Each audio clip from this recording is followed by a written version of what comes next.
Can you hear me? Yeah. Perfect. I want to welcome you. My name is Barbara Bisuela. I'm one of the two deans of academic affairs for arts and sciences, and psychology is one of my departments, so I'm honored to be here. I want to welcome everyone to the inaugural, the first annual G.V.R. Khodadad Endowed lecture on the neurobiology of regression. And I want to especially thank Dr. Raine Khodadad, who is with us sitting in the front row. This lecture series would not be possible but for his generosity. I think one thing to highlight is that Dr. Khodadad is not an alum of Tufts, and he had no connection to Tufts prior to making this gift to the psychology department. And he was inspired to establish this endowed lectureship because of Professor Klaus Schmidt, who is also with us and will come up and speak in a moment, and his work on regression. This is a wonderful tribute to Klaus's work and also to the wonderful work of the psychology department and all of the talented faculty, and also the leadership of your department chair, Lisa Shin. I want to thank Dr. Khodadad for supporting the scholarship in the area of regression and for enabling Tufts to continue to thrive and focus on this work. I also want to thank Victor and Christina Khodadad, who are also with us today. Victor is Dr. Khodadad's son, and Christina is his wife. And I also want to acknowledge Razi Khodadad, Dr. Khodadad's other son, who is not able to be here, and they were instrumental in developing the vision for this lectureship. As I mentioned before, Lisa was a key partner in this, establishing this lectureship and making it possible. And I want to welcome now Dr. Klaus Schmidt up to introduce our speaker. Thank you so much.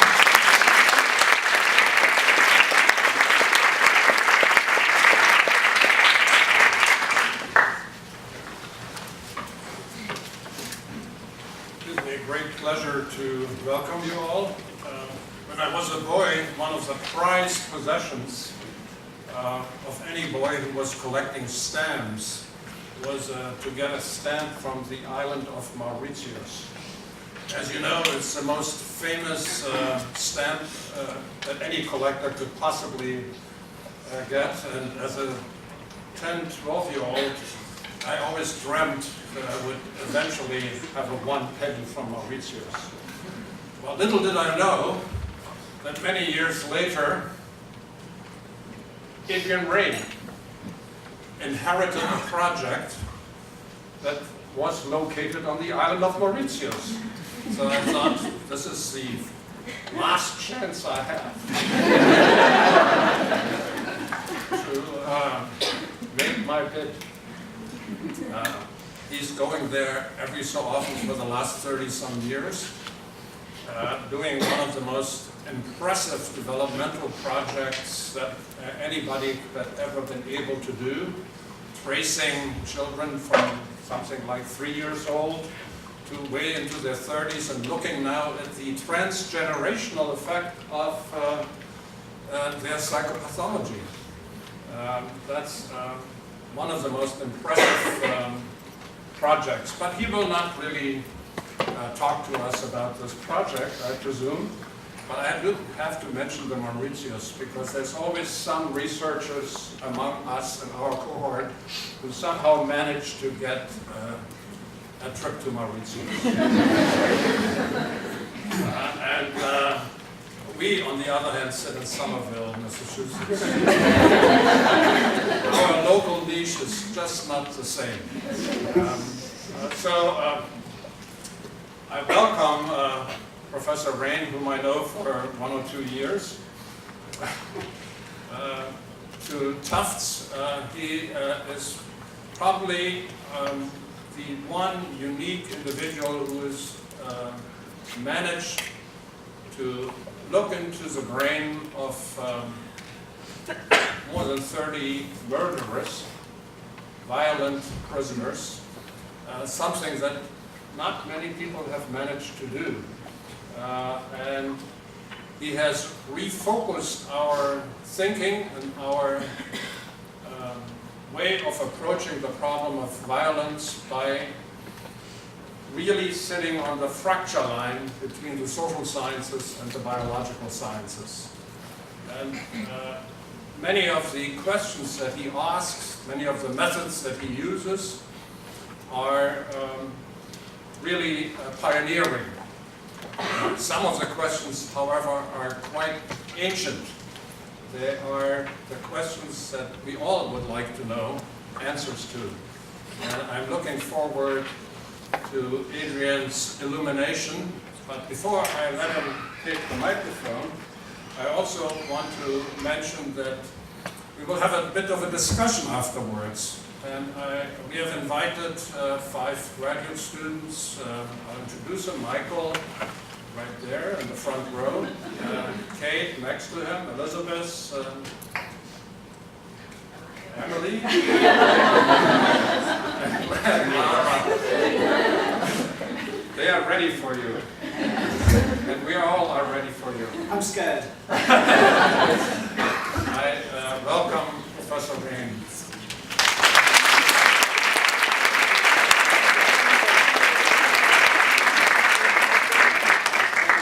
Thank you very much, Klaus, for that very warm introduction.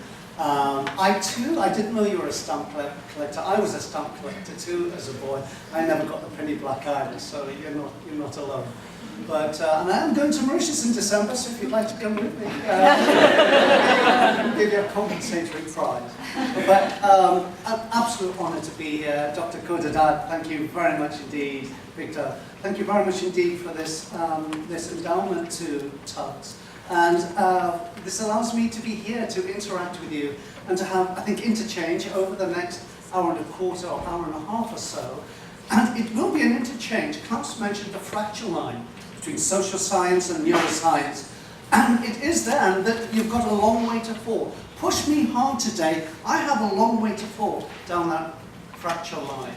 And it will be a bit of a challenge. I do understand about 50% of you here are undergraduates. Some of you are very seasoned professors and postdocs and graduate students. We've got an esteemed neurosurgeon in our midst too, and I'll talk about neurosurgery in this talk. But the point here really is I'll be quite broad. I'm going to be pretty broad. Some of you will think I'm dumbing down some things, oversimplifying. I am. Others will say, well, what the heck is the basolateral nucleus of the amygdala, and what's that got to do with crime and violence? So anyway, but I hope we'll have discussion. I hope we'll have discussion. That's my goal. Interchange. And do ask any questions. Maybe let me get through the talk, and then we'll have interchange and discussion. It's got to be pretty simple here in terms of the structure, to give you a sense of what I'm talking about. I'll just talk, to begin with, about only some of the brain mechanisms which may be involved in violence and aggression. It's only some. It's much more complex than the picture that I will give here. Then, second half, I'll talk about, well, what are the implications of the growing body of knowledge which is now documenting beyond reasonable doubt that there is a brain basis, in part, to crime and violence. And I'll focus on 3 societal issues. Your society, these are the issues I want to hear from you about, as well as me to give a lead into. Prevention. How should we use it to prevent future violence? Should we use it to predict who is going to be the next future violent offender? And what does it say about our sense of punishment? That's the structure of the talk. To begin with, I'll talk about only some of the basic brain mechanisms involved. And I'll really start by going way back to the past. It's old science, something I did 20 years ago. Some Klaus would now say this is tired science. Brain imaging work on violent offenders, tired science. We've had enough of it. But the study that Klaus mentioned was a study I did with Monty Buxbaum. You must recognize my colleague and corroborator who takes who really allowed me to do this study. It was a study of 41 murderers compared to 41 matched controls. It was a brain imaging technique that uses glucose metabolism to measure brain function. It's called positron emission tomography. If you're not familiar with brain imaging, you're looking down on the brain. You've got a bird's eye view. And the red colours, the warm colours, indicate high glucose metabolism. Cool colours, low glucose metabolism, low brain functioning. The main finding from this study is illustrated here. It's just an illustration though. In the normal individuals, we found good functioning in the prefrontal cortex in a sustained attention task, which is known to activate the prefrontal cortex. It's visual in nature, and that's why the occipital cortex is also activated. As a group, that point is important, as a group, the murderers showed relatively poor frontal lobe function. So that's over 20 years ago. There's been far more studies, and the complexity is now growing exponentially in terms of brain circuitry rather than specific areas implicated in violence. But to go and say, backtrack a bit, what does this prefrontal cortex do? Let me highlight a part of the prefrontal cortex, which I'll turn back to at the very end. It's called the ventral prefrontal cortex. Ventral means underneath. Note the orbitofrontal cortex. I'm going to come back to this area later. But more than any other area within the prefrontal cortex, this is the brain area which neuroscientists from different disciplines believe are implicated in antisocial and violent behavior. Meaning, if there's dysfunction here, that can lead to risk factors that predispose to violence. What risk factors? Is response perseveration. But the point here is, we know criminals, they're bad at making decisions, they're bad at regulating their emotions, poor impulse control, they don't have insight into themselves, and they don't learn from their mistakes. So, it sort of makes sense that people are finding that this brain area, amongst others, and it is more complex than what I'm describing, is involved at some level in antisocial behaviour. A caveat here, not all murderers, of course, are the same, not all violent offenders are the same.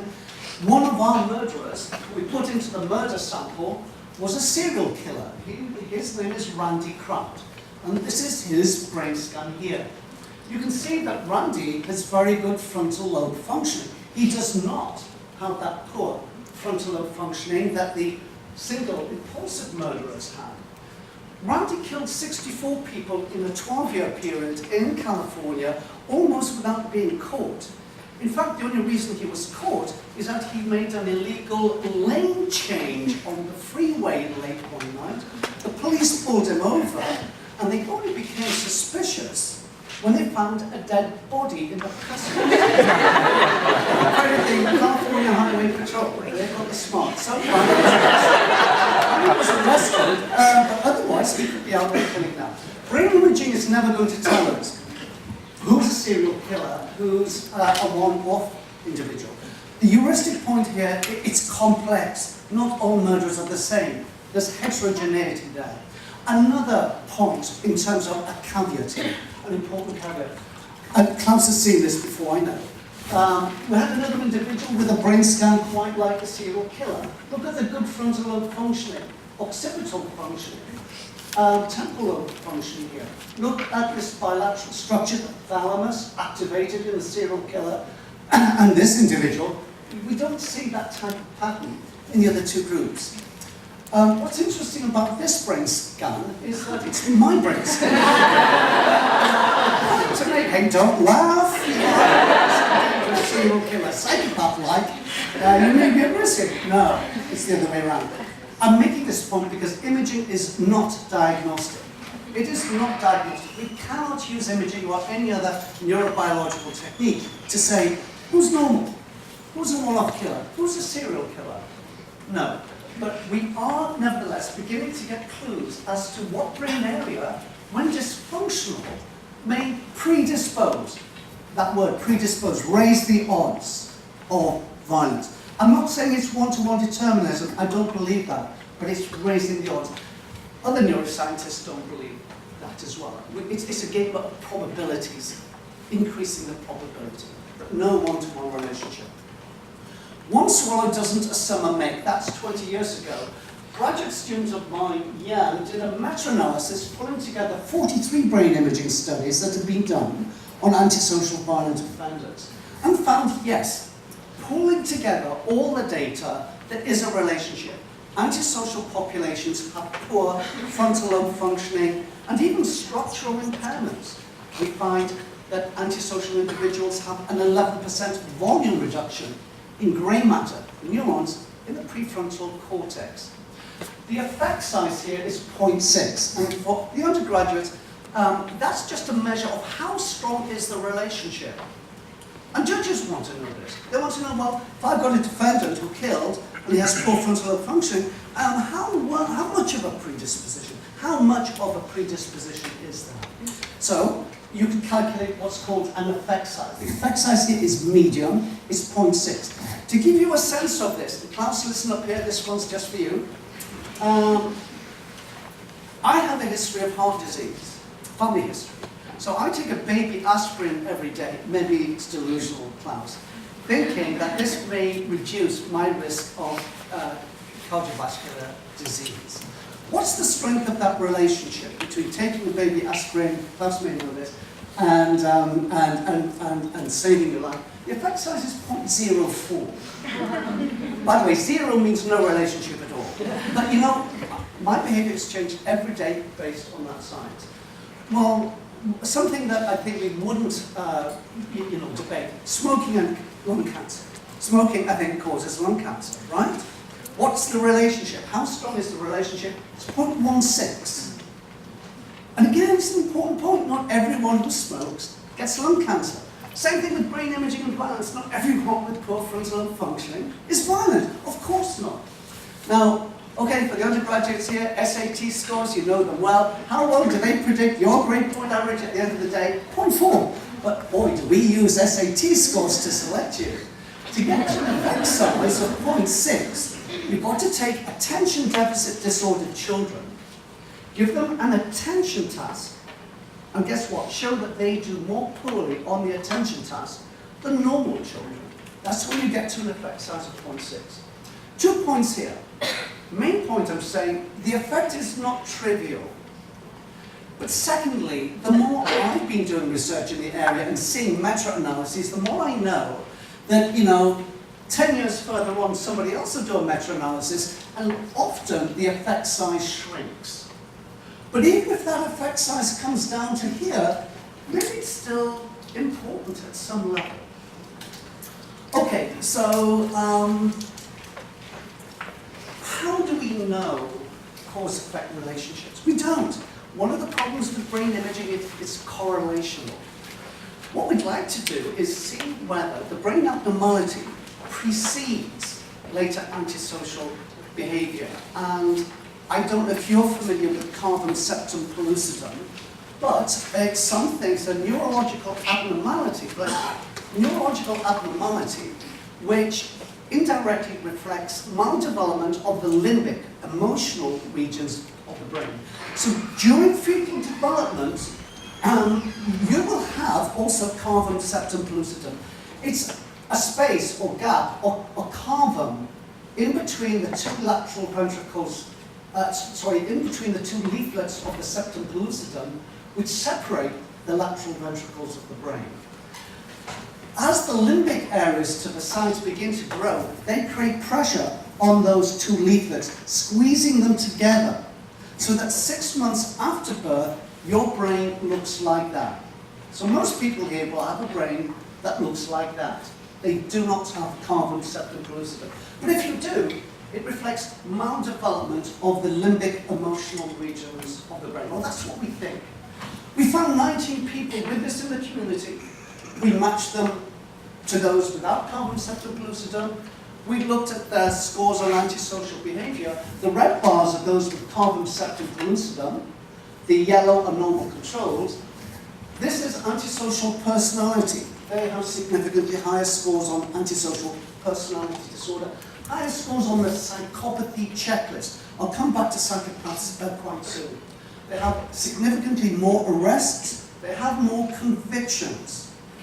So, it seems to be, there's some evidence here, limited although it may be, that the brain abnormalities that we find in antisocial individuals come early in life. Because we know carbon septum pellucidum is pretty well locked in by 6 months after birth.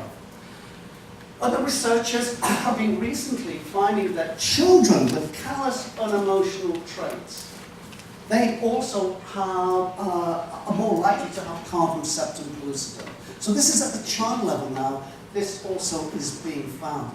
Raises the question of whether psychopathy is neurodevelopmental in nature, meaning it's a result of maldevelopment of the brain early on in life, during early childhood, adolescence. Again, limited research at the moment in this area. What causes carbon septum pellucidum? We don't really know, but we know one agent we suspect is alcohol exposure during pregnancy. So many of you are familiar with fetal alcohol syndrome, when the mum takes alcohol during pregnancy. The baby has craniofacial abnormalities, which you see here, wide gap between the eyes, lack of development of the nasal bridge. This is the philtrum here. There's a lack of development of the philtrum in these babies. They have low-seated ears, smaller heads. Streisgard, not my lab, I want to highlight other people's work. Streisgard did quite a strong study, taking 473 of these babies, following them up over time. Klaus talked about longitudinal research activity earlier on.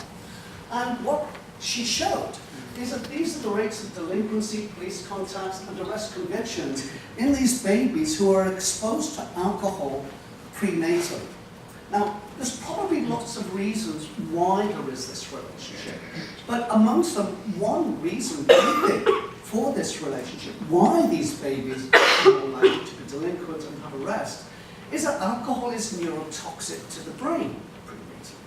So to illustrate that, this is the brain of a baby that died at 6 weeks of age for reasons other than fetal alcohol syndrome.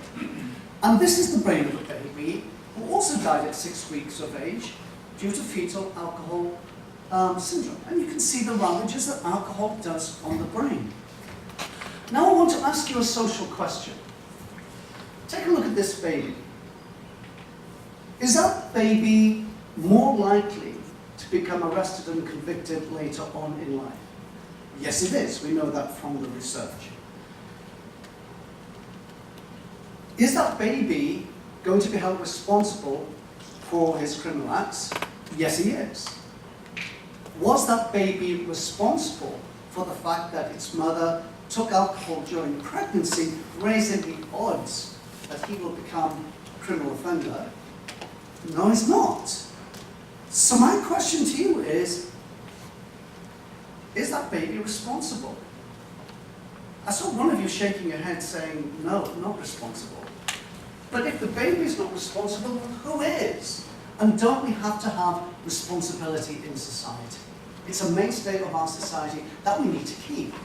That's the tension I see between, on the one hand, neuroscience, and on the other hand, questions of free will and responsibility on the other, which we'll turn back to. I want to turn also just to Josh Buchholz's work showing that psychopaths, we're moving on to psychopaths, I think you're aware, they're showing more dopamine release in the ventral striatum in anticipation of a reward. Just about at the same time, my graduate student published, Adrian, published a study documenting that the striatum is larger in psychopaths, larger by about 10%.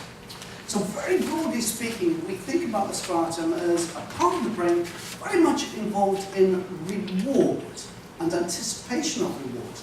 And it sort of raises the question of whether psychopaths are hooked on rewards, that they are driven more than the rest of us by the rewards that they want. And they want them here, they want them now.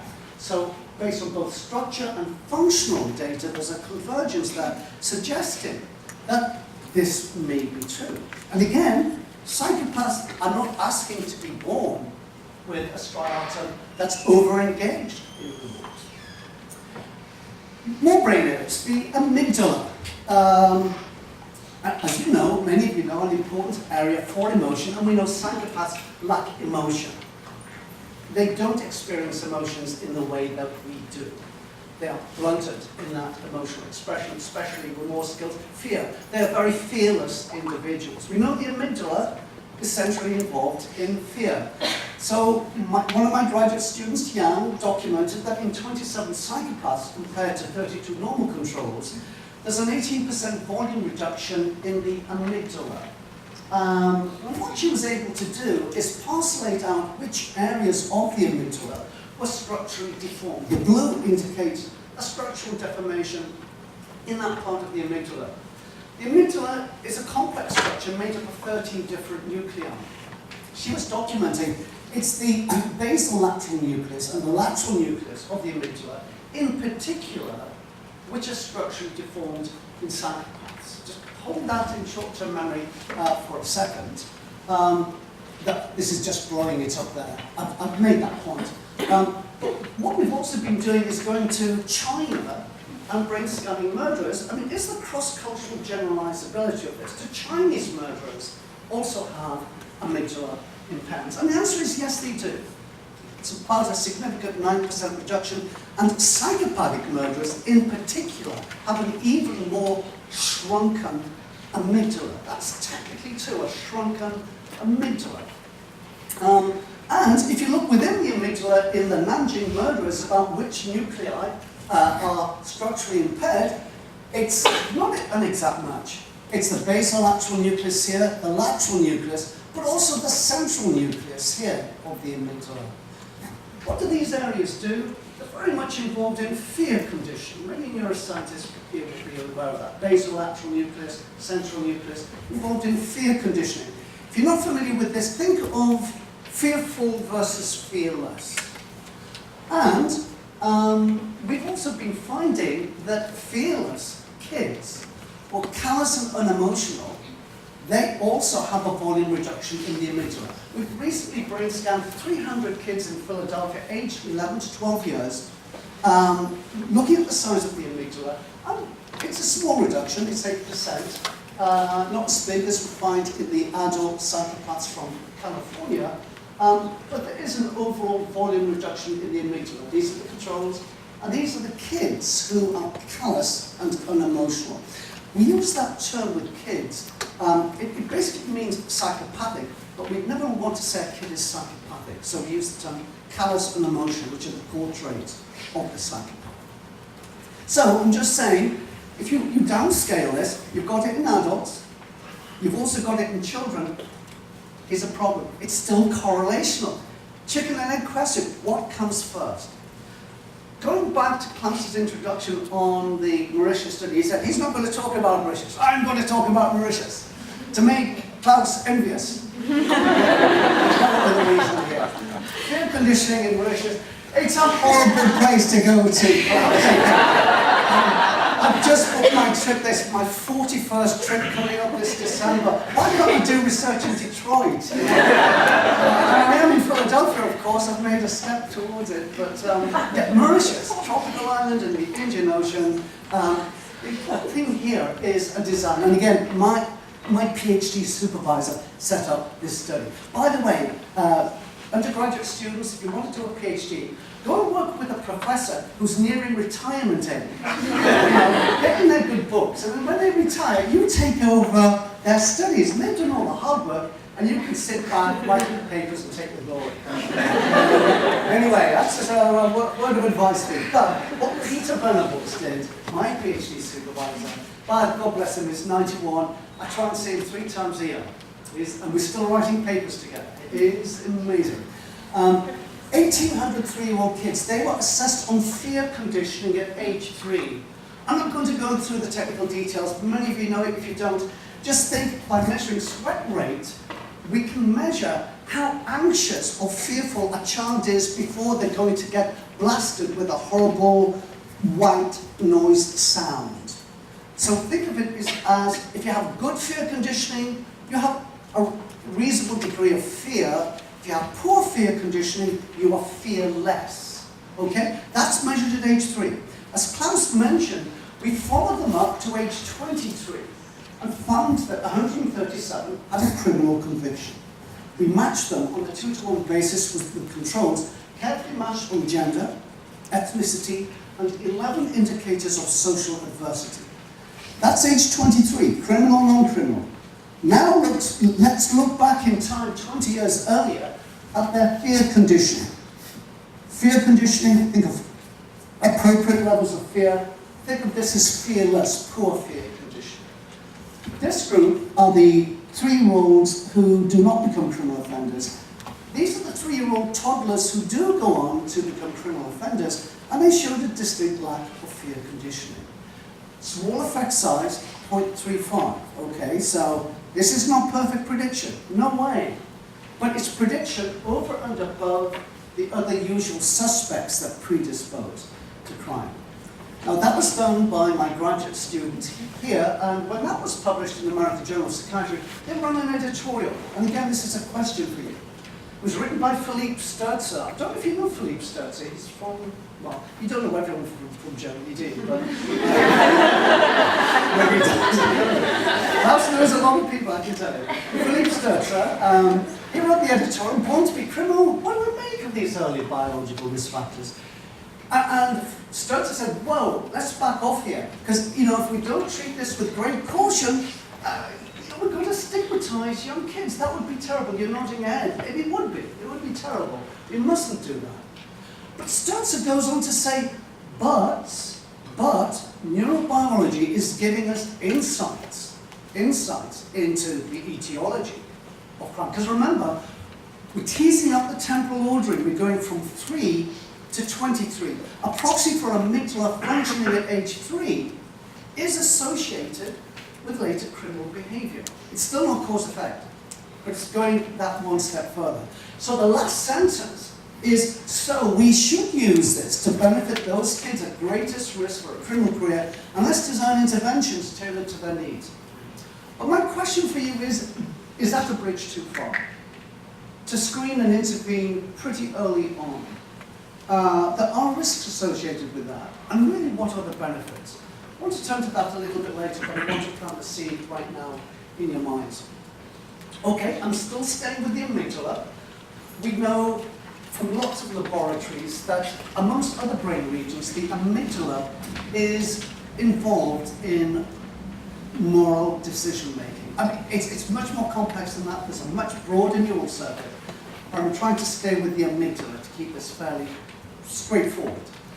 Okay, so we know that because people like you have been popped into a scanner and you're given a moral dilemma. And then brain functioning is being measured. This is the type of moral dilemma. Some of you will be familiar with this. You're on there's a runaway trolley going to kill 5 railway workers. You're on a footbridge here, standing over there watching this happen. Standing next to you is a large gentleman.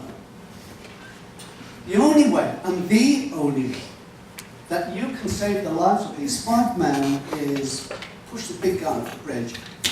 He dies, he stops the trolley though, and you save 5 men. In the scanner, you're asked, is it appropriate for you to push him off? I want you to think of that now. Just think of it now. What would you do? Are you going to stand by and let 5 people die? And you could have saved them. Come on, it's 1 for 5. It's utilitarian moral decision making. We do it every day.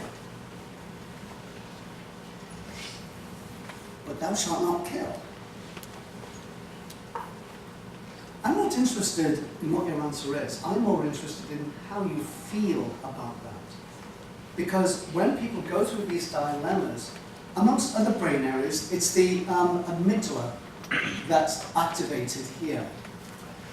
One of my graduate students, Andrew Glenn, put people who ranged in degree of psychopathy through that task. There's other dilemmas too. There's many dilemmas given to the subject.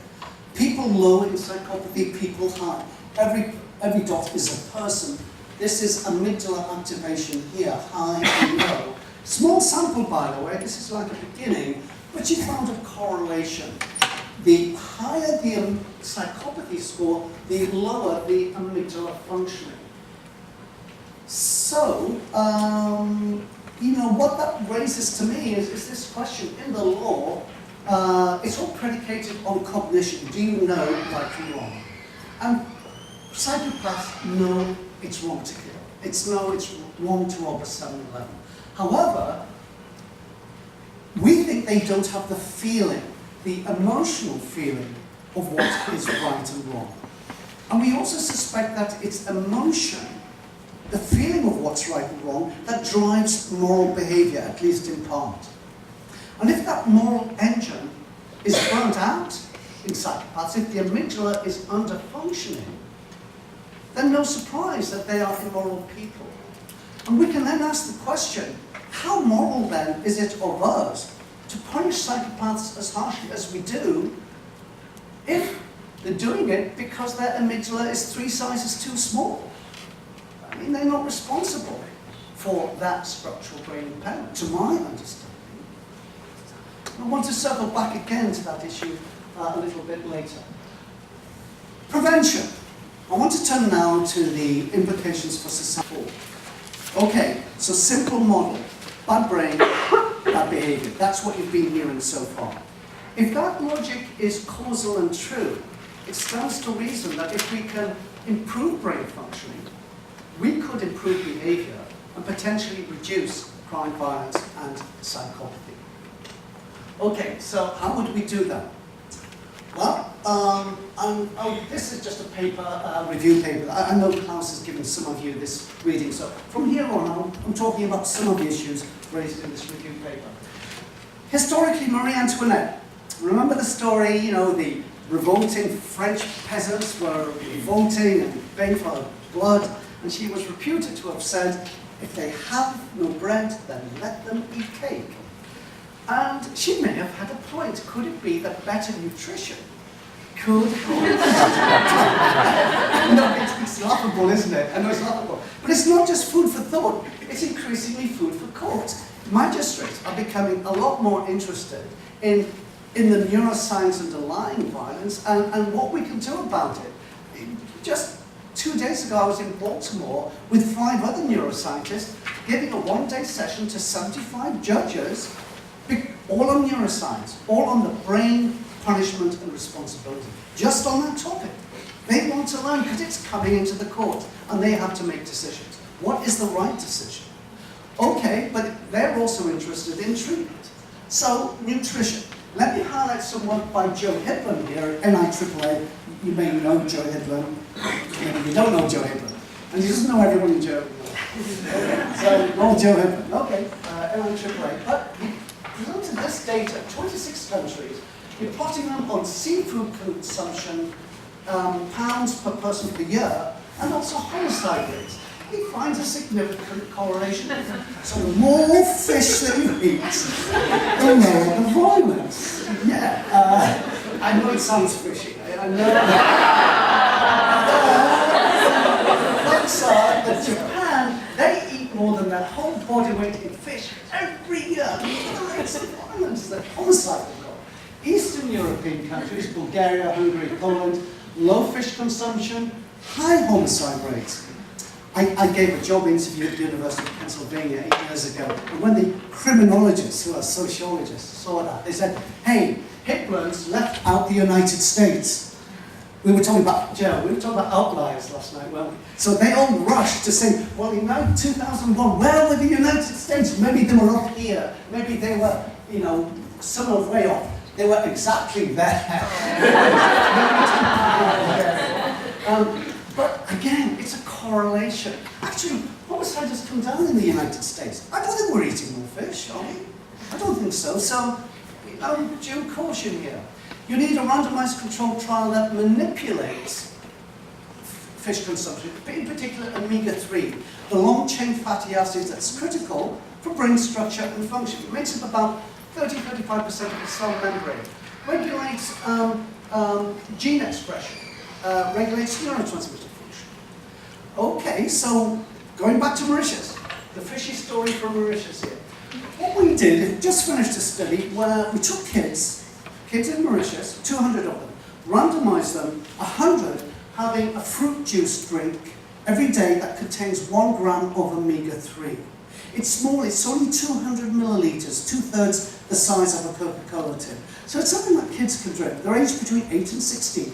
It's a random sample from Mauritius Prison Well.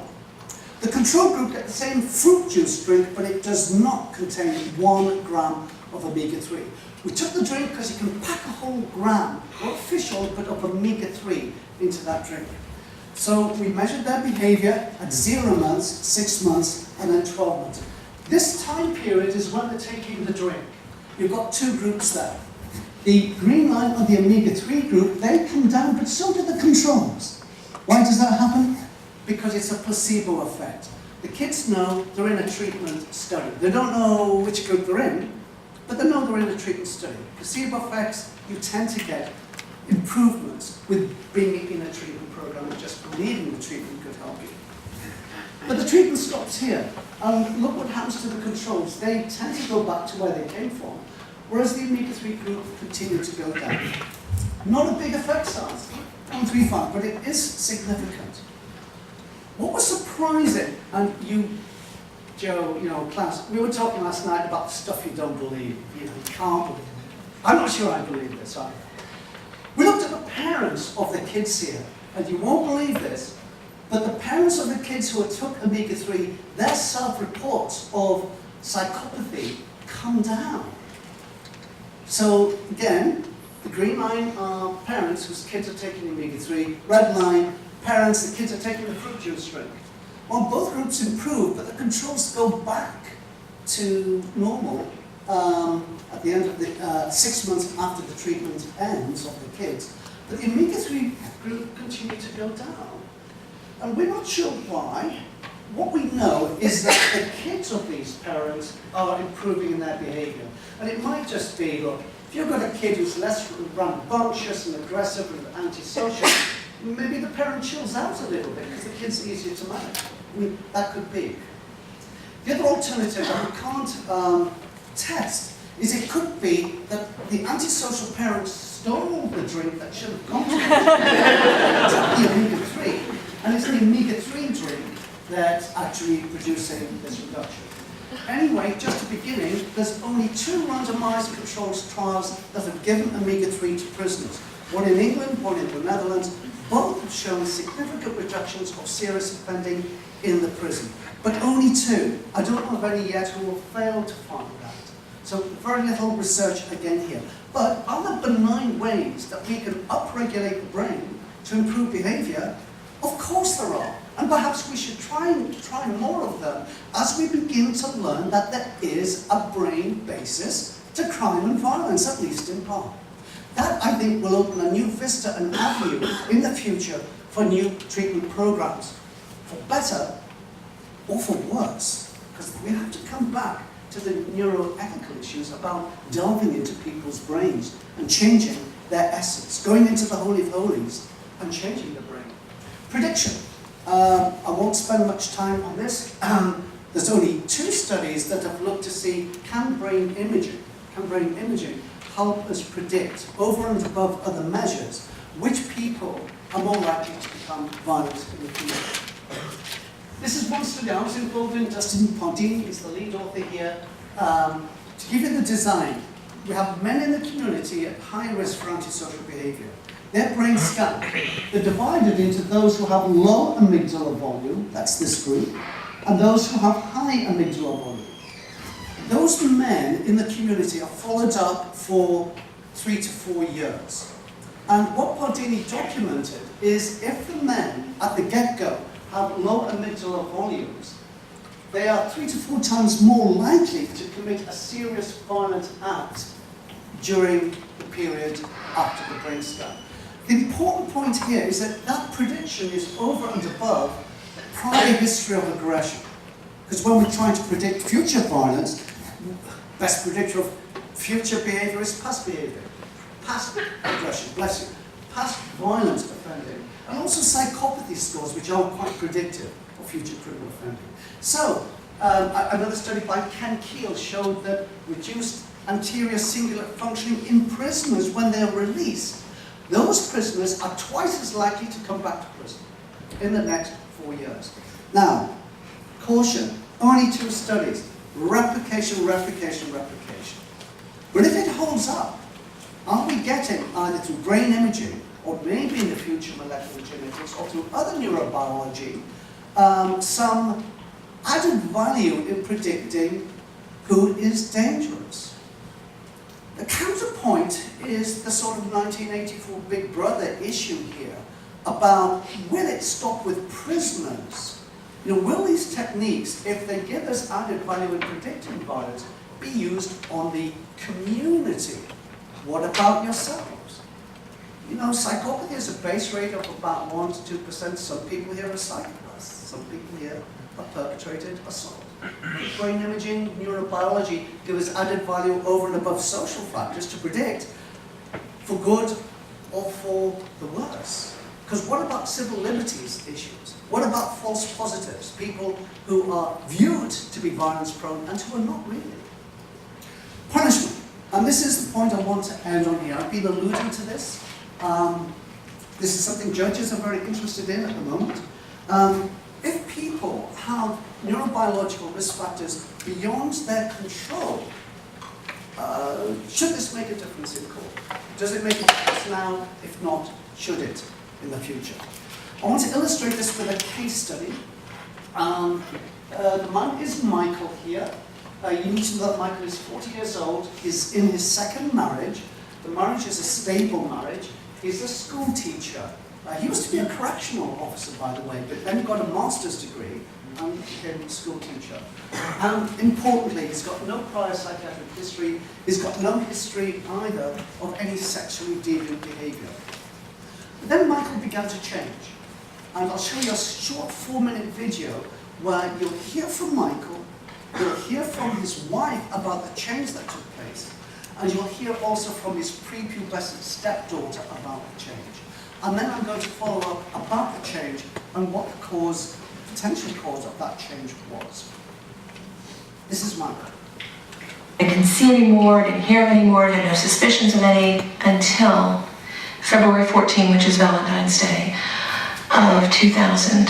And I went to put a card, a Valentine's Day card, in his, the carrier that he took to work with him every day. And in there I saw that there was pornography. And I was horrified and so scared because you can't take porn to school. You just can't do that. You risk everything.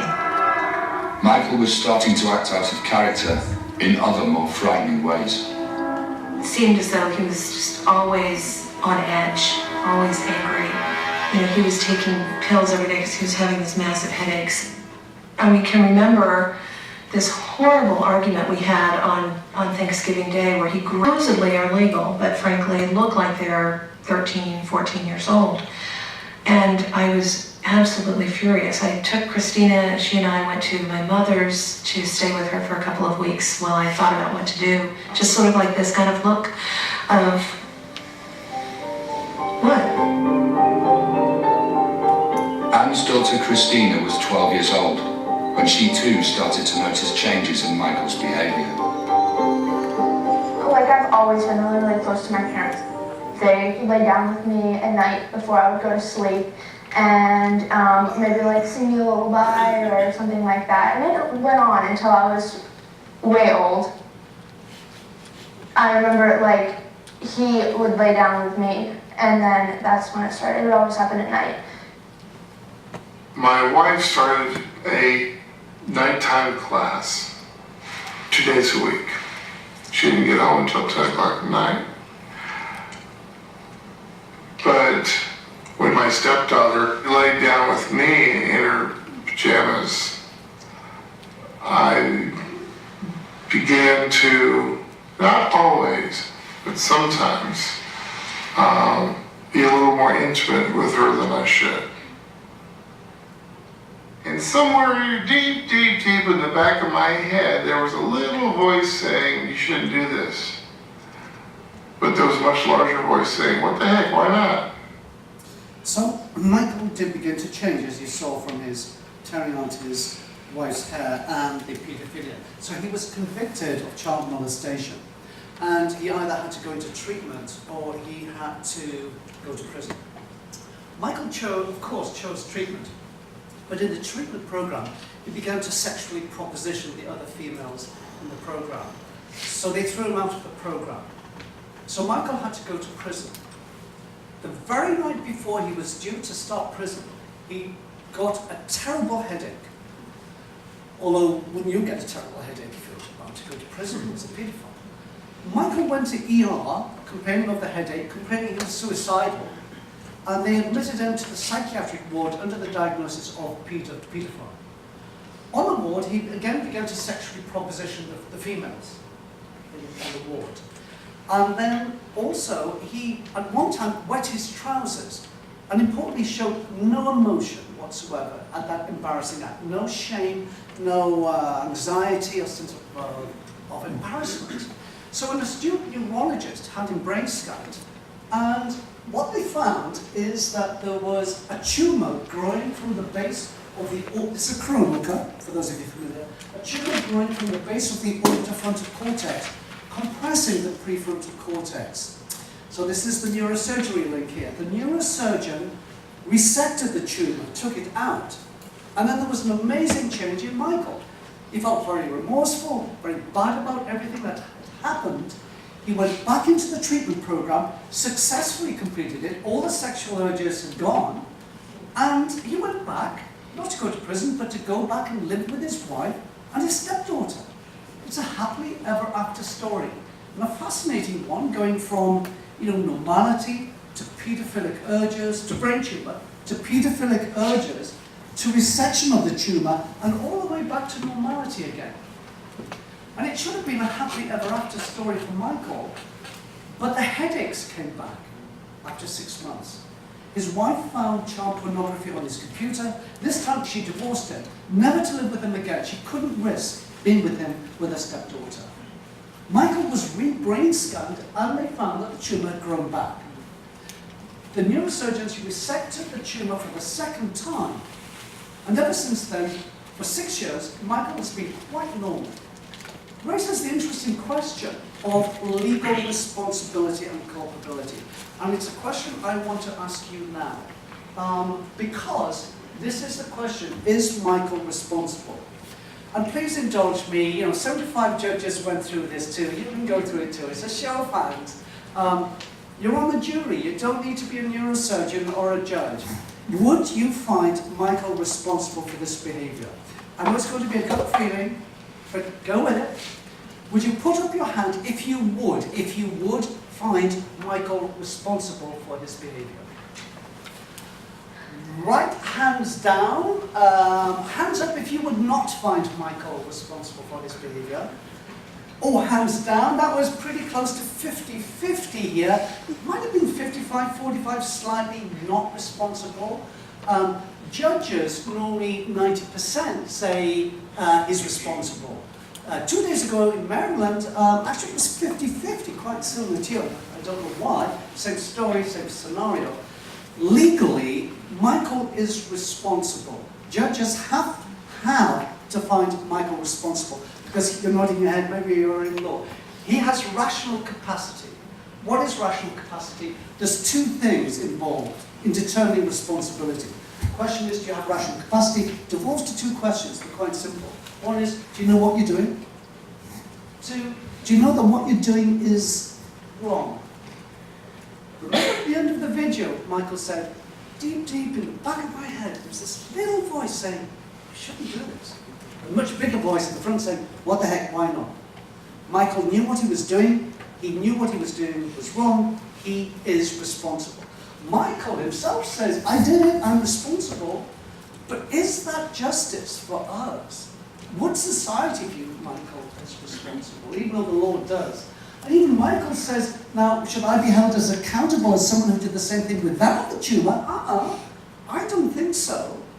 So where does this leave us? Because the law is saying he is responsible. Quite a number of us would think, not really. Should the law change? And what I wonder about, in particular, is this. The law is predicated and has been for centuries on cognition, knowing, knowledge. But the more social neuroscience has come on board in the last 2 decades, the more we've learned emotion informs decision making. So in addition to rational capacity, should we invoke emotional capacity within the law in deciding responsibility and culpability? The other question is, okay, well that was pretty striking, Michael, wasn't it? But what about people who don't have a brain tumour, but they do something wrong? There's something maybe not quite right in their brain. Should we cut them a break? This is a man, Dr. Page, who raped and murdered a wonderful young woman. She just finished her undergraduate studies. I was on a defence team, rightly or wrongly. I brought Michael to the same PET scanner where we'd scanned the 41 murderers, and what I showed the court is that normal controls have good functioning in the orbitofrontal cortex here. Again, bird's eye view looking down, orbitofrontal cortex. This is the brain scan of Dr. Page. And I argued it was a toxic mix of terrible home environment and, simply put, bad brain and poor judgment and impulse control that in part led to his behaviour. This was in Endowed, Colorado. It's a 3-judge panel that decides on the death penalty there, and they brought the biosocial picture, the combination of the biological and the social conspiring together beyond his control, in part predisposing him to this really heinous act. So he was spared the death penalty. That's a victory for the defense. But if you buy into the arguments I gave to the jury there, is that not a slippery slope to Armageddon, to a lawless society where nobody is responsible? Because we know there's causes to all behaviour.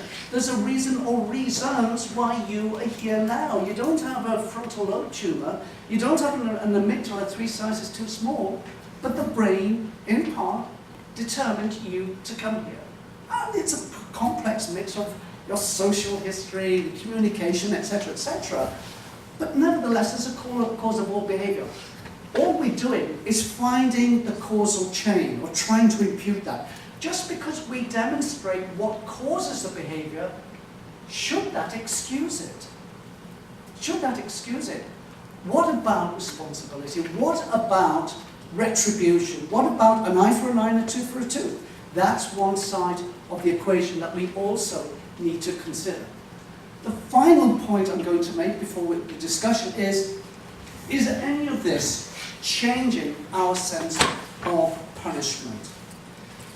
A recent paper, which is not published yet, but it's online, says it is. It's not research from my lab, it's other people, Baumeister, Josh Green. Several experiments showing, amongst people like yourselves, that the more we give people knowledge on how the brain affects behaviour, the more it will reduce our sense of responsibility. So, control group is just given some scientific paragraph to read. The experimental group are given a paragraph from The Astonishing Hypothesis, a book written by Francis Crick saying there's no free will. It's all the anterior cingulate. The group who had read The Astonishing Hypothesis paragraph, they're given a scenario. A man killed, how many years could you give him in prison? The control group say 10 years. If you've read about how the brain affects behaviour, you give him 5 years. And there's several experiments in that paper documenting this. Even doing a class in cognitive neuroscience, which doesn't mention crime, will change your sense of responsibility. My question to you is that the right way for society to go? Again, aren't there dangers in us losing track of responsibility and going soft and easy on difficult and dangerous people in society that we need protection from? So, just to finish up, oversimplified, I know, prefrontal amygdala striatum, it's more complicated than that by far. But my question is crime in part a neurodevelopmental brain disorder even? We now view drug abuse as a brain disorder. What about recidivistic crime?